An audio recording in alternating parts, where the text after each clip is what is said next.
Mga kaklase ko, gusto nyo ba ng technique para hindi sumayad ang center stand sa 110/90/17 o 120/90/17? Eto.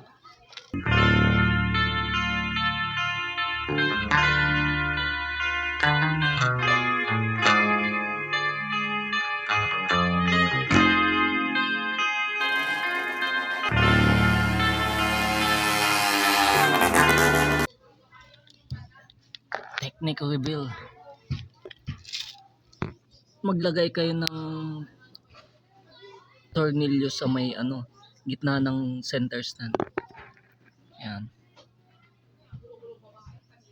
Yan, tornilyo. Tapos lagyan nyo ng nut para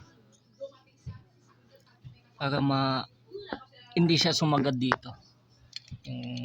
Yung stand, para hindi siya sumayad sa gulong.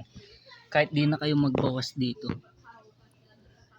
Kahit di na kayo mag-grinder. Tingnan nyo ang layo. Ayan, lumayo na siya. Lumayo na. Kahit magsalpak kayo ng 120/90/17. Ayan, humaharang yung doon. Humaharang yung tornilyo. Para hindi siya sumagad. Hindi siya sumayad. Hanggang dyan na lang siya. Naglalak na siya.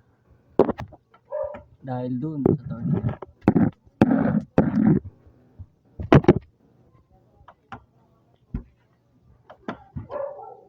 Ganun lang mga kaklase ko. Kahit di na kayo mag-grinder dito.